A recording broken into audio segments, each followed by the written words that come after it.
So today I want to talk about the tragic events that took place on September 13th, 2020. And the reason that I want to talk about this is because it impacts the small town in which I reside. Additionally, before we get started, I want to point people to the GoFundMe linked in the description called Support for the Stevens, which is fundraising on behalf of Eileen Stevens, who is a kindergarten teacher who is very much pregnant and now, because of these unfortunate circumstances, will be raising a child alone. Additionally, if this platform monetizes this video, I will donate all proceeds anonymously to this because, again, it's a good thing and this is a terrible, terrible circumstance. So Sunday, I received several frantic calls telling me that the church down the street from me was on the news and to check out the details of what was transpiring. And what I tuned into was essentially the manhunt for D'Angelo Dorsey. So this is D'Angelo Dorsey. Now, according to the TBI, he does not have a record in the state of Tennessee, but he does have an extensive record in St. Louis. That's where the man resides. So how does he end up in small town Tennessee? The incident started this morning at approximately 9:30 a.m. Central Time, when a subject identified as D'Angelo Dorsey, date of birth 2/2/91, opened fire inside of a vehicle traveling westbound on Interstate 24 near Beech Grove in Coffee County. Dorsey shot and killed one person inside the vehicle and shot and injured another. Now, while there's a lot of speculation online as to what led to that initial altercation, no one really knows. I mean, you do have a person that survived in the vehicle, but the investigation is ongoing. So again, those details haven't been released. What we do know is this. After the vehicle subsequently crashes, you have traffic slow down to a crawl. People are trying to get out of the way. They're trying to help. Dorsey, he exits the vehicle and he attempts to carjack another nearby vehicle. Now, the driver of that initial vehicle, they were listed as able to escape on foot. This was a detail that was not reported in that initial thing. That's why I cut into that. Immediately following, traffic in the area stopped and Dorsey attempted to carjack a nearby driver and in the process fired into her vehicle, striking her in the hand. A truck driver in the same immediate area also sustained a gunshot wound to the face. Now, two additions on what he just noted. Number one, the order of events are backward. And number two, the truck driver, he was trying to intervene and assist, according to multiple eyewitnesses, and that's how he ended up getting shot. Here, quote, Dorsey then, he approached a nearby truck. There was an exchange with that driver. Again, the driver was attempting to try to remedy or rectify the situation in some way. Dorsey, he brandishes his weapon and he ends up shooting him in the face. Now from there, Dorsey, he approaches another driver, a female driver. She tries to flee. She doesn't want anything to do with this. Can't blame her. While she's trying to drive away, he starts firing through the car window and a bullet ends up hitting her in the hand. She does escape though, thankfully. Now, another thing that was left out of that initial reporting is that Dorsey at some point ends up driving off in an undetermined vehicle. We don't know how he got it. We don't know the make or model or anything else. But what we do know is that he ends up rear-ending a Ford Mustang in which Philip Jordan Stevens and his wife are traveling. They're traveling to church that morning. I mean, it's just an idle morning. They're going out. They're doing their thing. They have no idea what's going on. So they end up stopping because they think they're in a fender bender, and at that point, well, they encounter Dorsey. From there, Dorsey carjacked a Ford Mustang and ordered the two people inside, a man and a woman, to drive him to their home in Morrison. When they arrived, it appears Dorsey took two additional firearms from the residence, swapped vehicles to a blue Toyota RAV4, and forced the man and woman to accompany him. Now, understand that we don't know a lot of specifics surrounding what exactly transpired during that hostage ordeal, but we do know this. Dorsey, he ends up transporting both hostages to the location in the McMinnville area. Again, that's the small town in which I reside. This person does not live very far from me either. They're separated, so you have the wife and the husband separated, and Dorsey ends up executing the male hostage in front of his pregnant wife.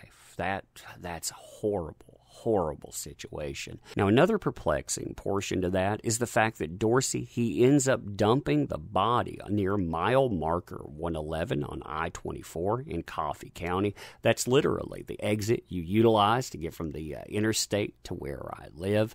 But what's crazy about that, again, is we're talking miles away. So if he did this deed in these people's home, he had to travel with that person, which is, again, it's all horrific anyhow, but doing that and then transporting someone with the wife also there before unceremoniously dumping someone on the interstate, I mean, that's beyond tragic. That is absolutely insane. Now, I want to add this statement from his mother, too, because it is absolutely soul-wrenching. And also, it gives you the idea that the people that are impacted, we're just talking about normal people going about their everyday lives. This could be anyone or everyone. Always remember that with this stuff.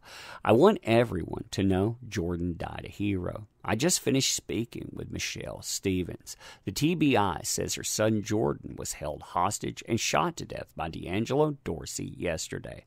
His mother tells me Jordan was on his way to church with his pregnant wife Eileen when the couple was taken hostage at gunpoint. His mother says Jordan begged Dorsey not to harm his wife and baby and to take him instead. She also says they found out the baby's gender this morning. Michelle says Jordan was hoping his wife was pregnant with a little girl, which they found out is the case. Now, as the father of two little girls, also as a husband, I mean, that stuff, again, it impacts me. I hope all of you stay safe out there, and if you don't have a way to defend yourself, make sure that you carry one. The situation escalated in the coming hours. At some point, and we're still working to determine those specifics, Dorsey shot and killed the man hostage and forced his body from the vehicle. Authorities later recovered him along I-24 westbound near exit 111 Bravo. Law enforcement from multiple local and state agencies worked tirelessly through the afternoon, using a variety of techniques, and shortly after 3:30 p.m. Central Time, located the vehicle traveling eastbound on I-24. A brief chase ensued, reaching speeds of approximately 100 miles an hour, and at approximately 3:45 p.m. resulted in a crash where Dorsey flipped the RAV4. At that point, Dorsey took his own life. The female hostage was safely recovered. TBI agents continue to investigate several aspects of the incident, to include the original shootings, the carjackings, the shooting death of the male hostage, and Dorsey's ultimate suicide. In turn, we will submit the investigative findings to the District Attorneys General, who've requested our investigation and our involvement for their review. Tonight, we continue to gather relevant information, evidence, and interviews. This will be a long and complex investigation, but that's what we do. Our team will continue to work with our partners to determine as best we can the facts of the events, and to that end, if anyone in the public has information, pictures, video, or details that might help our case, we would appreciate a call. You can reach us at 1-800-TBI-FIND. So essentially, you have Dorsey becomes involved in a high-speed pursuit, speeds again, they hit 100 miles an hour before he subsequently loses control, flips the vehicle multiple times, and he ends up taking his own life. Now, something that is really haunting in that is that he has a hostage in the car while all of this is transpiring, and that any time he could have done something even more horrific before taking his own life, but thankfully he didn't. Now, as far as Eileen, the female hostage, is concerned, and her baby, they're reportedly both recovering at Erlanger now. This is reported by multiple media outlets, and they're both expected to be quote-unquote okay, at least as far as the physical is concerned. You know, when you're talking about everything else that happened in that harrowing time, I don't know how you really get over that when you're talking about what happened in front of this lady. Again, I don't know how you get over that. And these people, like I said, they're not just random blips on the radar. These are people in my community. So it really drives that point home. Accordingly, now that you have context, I want to share the GoFundMe one more time because, again, the situation that transpired is absolutely insane. This thing, too, it's pretty brief in what it reads. We are heartbroken for this precious family for the loss of Jordan Stevens, who is a husband, son, brother, and soon-to-be father. We know there are not enough words or actions to provide comfort, but would like to help in any way possible. If you're able to, please consider helping me provide financial support for Jordan's wife, Eileen Stevens, and the Stevens family during this difficult time. And yeah, if you're able to do so, definitely help out there. Share this, make sure that people hear it, because the unfortunate thing in all of this stuff is that this was barely a blip on the radar. All of this stuff transpired, and the only reason I know about it is because I live here, while people, they're covering absolute nothing. I mean, when you get down to it. So anyway, thank you for being here. Thank you for showing up, supporting these endeavors. Thank you for helping me get the word out. I appreciate you. And until next time, thanks again.